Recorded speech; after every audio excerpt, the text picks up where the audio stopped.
こんにちは。今日は信頼される上司と信頼されない上司の違い5選についてお話しします。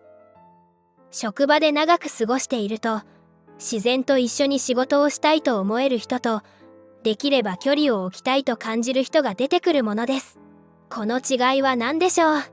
単なる相性だけではなく、信頼という目に見えない要素が大きく影響しています。今日お伝えする内容は、肩書きや立場にかかわらず、人間関係において信頼を築くための見落とされがちな要素です。日々の小さな行動の積み重ねが、長期的にどのような影響を与えるのか、特に最後にお伝えする信頼構築の核心は、どんな立場の方にも役立つ重要なポイントになります。ぜひ最後までご覧ください。この内容は、上司と部下だけでなく、先輩と後輩、ベテランと若手、発注する側とされる側など、様々な関係性においても応用できるものです。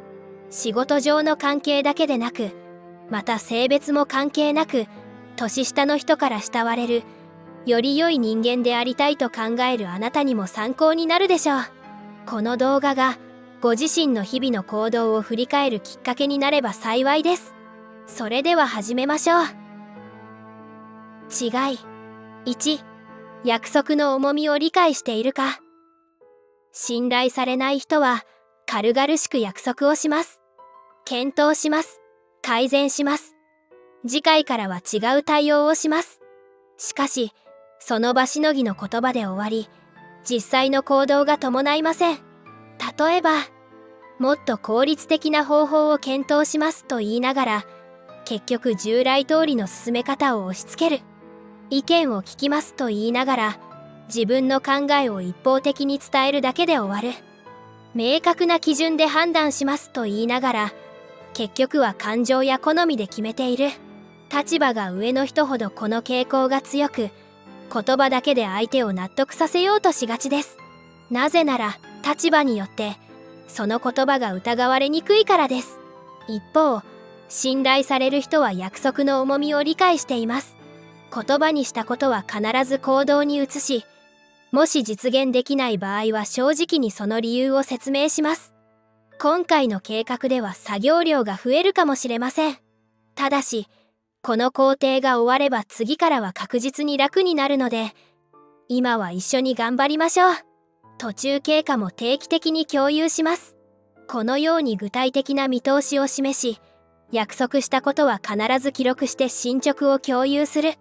こうした誠実な対応が、どんな立場であっても信頼の基盤となります。違い。2、潜在能力を見抜く目。信頼されない人は、相手の表面的な部分だけを見ています。発言が多い人だけを優秀と判断する。自分と似たタイプの人ばかり評価する。初めの失敗で、この人はダメだとレッテルを貼る。これは年齢や経験が長い人ほど陥りやすい傾向です。自分の価値観を基準にして、異なるスタイルの人を扱いづらいと判断してしまうのです。特に若い世代や異なる背景を持つ人との共同場面で顕著に現れます。対して、信頼される人は、相手の多様性を理解し、一人一人の潜在能力を見抜きます。例えば、大勢の前では控えめな人に対して、会議では発言が少ないけれど、あなたの書いた提案書はいつも論理的で深い洞察がある。次回のプロジェクトで企画の部分を担当してもらえないだろうか。同様に、経験の浅い人に対しても、まだ慣れていない部分はあるけれど、この分野への情熱と吸収力は素晴らしい。私もサポートするから、一緒にこの案件に取り組んでみないか。このように、表面的な印象だけでなく、各自の強みを見出し、それを活かせる場を作ります。これは立場に関わらず、真の信頼関係を築く基盤となります。違い。3、危機における本性。信頼されない人は、物事がうまくいった時は、私の指導のおかげだと自分の手柄にしますが、失敗した時は、あの人の能力不足、前任者の準備不足、相手側の対応など外部要因のせいにします。これは特に立場が上、経験が長い、権限がある、こういった人に見られがちな傾向です。より具体的な例、問題が発生するとすぐに担当者を呼び出して一方的に責め立てる。予算オーバーが発覚すると誰の責任だと犯人探しを始める。上から指摘を受けるとその場で関係者を批判して自分の評価を守ろうとする。これは上司と部下だけでなく先輩と後輩、元請けと協力会社などあらゆる力関係がある場面で見られる現象です。対して信頼される人は危機的状況こそ本性が現れることを知っています。プロジェクトが失敗した時、最終的な判断をしたのは私です。皆さんは十分な情報を提供してくれましたが、私の決断が適切でなかった。今回の件から学び、次回につなげましょう。取引先とのトラブルが発生した時、今回の件は私からの指示が不明確だったことが原因です。皆さんは与えられた情報の中で最善を尽くしてくれました。取引先への対応は私が行います。こうした姿勢は単に責任を取るという表面的な行為ではなく、本当の意味で関係者を守る強さの表れです。周囲の人はこの人なら自分を守ってくれると信頼し、次の挑戦への勇気を持てるのです。違い4、本音を引き出す環境づくり。信頼されない人の周囲では、相手は言いたいことが言えない状態になります。相手の反応や機嫌を伺って発言を控える。問題があっても大丈夫ですと取り繕う。失敗を隠すようになる。これは権限や経験、年齢などの上下関係がある場面で特に顕著です。例えば、ベテランと若手の関係では、私の若い頃は、と経験を基準に話すため、若い世代はどうせ理解されないと諦めてしまいます。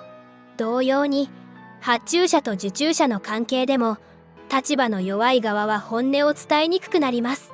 信頼される人は、このような状況を理解し、心理的安全性を重視します。具体的には、定期的な対話の機会を設け、業務の話だけでなく、相手の考えや希望を聞く時間を作る。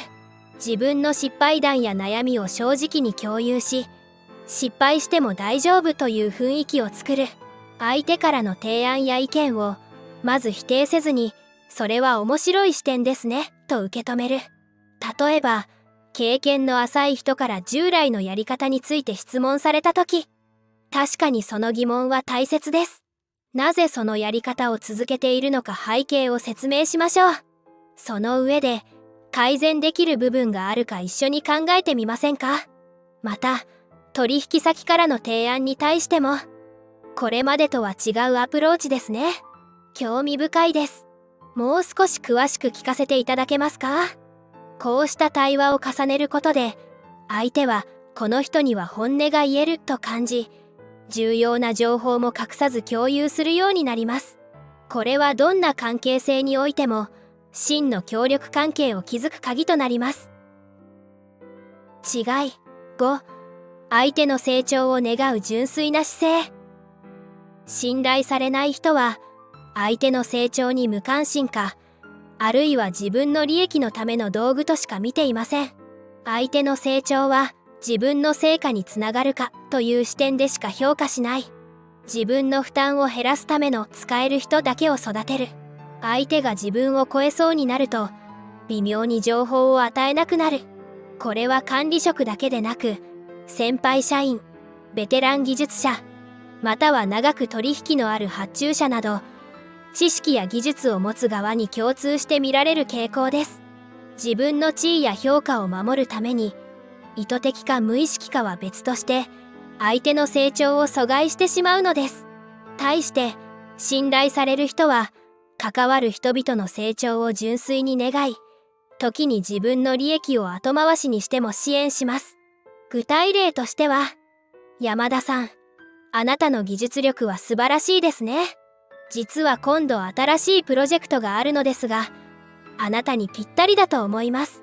私のチームからは離れることになりますが、あなたのスキルをさらに伸ばす良い機会になるでしょう。興味はありますか？また、取引先の若手担当者に対して、この業界の最新動向をよく研究されていますね。私たちでは気づかなかった視点です。もしよろしければ、次回は記者の新しい提案をベースに進めていきましょう。このように、自分の直接的な利益にならなくても、相手の成長や活躍を第一に考える姿勢が、長期的には深い信頼関係を築き、結果として自分自身の評価も高めることになります。これは年齢や立場を問わず、あらゆる人間関係に適用できる原則です。重要なポイント。いかがでしたか？これまで5つの違いをお話ししてきましたが、最後に一番重要なポイントをお伝えします。実は、信頼される人になるための本質は、テクニックではなく、自分自身と向き合う勇気にあります。多くの人は、相手に問題がある、環境が悪いと外部に原因を求めますが、信頼される人は常に自分自身を顧みます。自分の言動に一貫性があるか、無意識の偏見で判断していないか、立場や権威に頼っていないかと、特に経験を積んだ方々が陥りがちなのは、これまでの成功体験から自分のやり方が正しいという思い込みです。上司と部下、先輩と後輩、ベテランと若手、教える側と学ぶ側、どんな関係でも、この思い込みが信頼関係を妨げる大きな壁となります。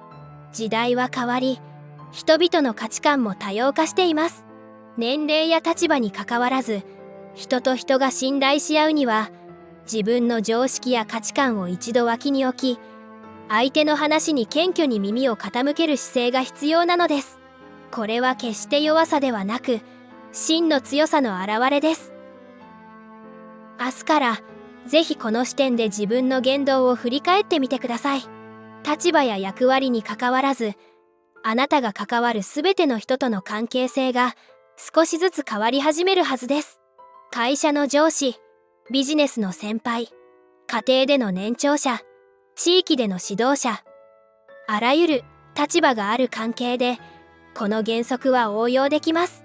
真の信頼関係こそが、どんな組織やコミュニティも成長させる鍵なのです。今日も最後までご視聴いただき、ありがとうございました。この動画が気に入ったら、ぜひチャンネル登録と高評価をよろしくお願いします。それでは、また次回お会いしましょう。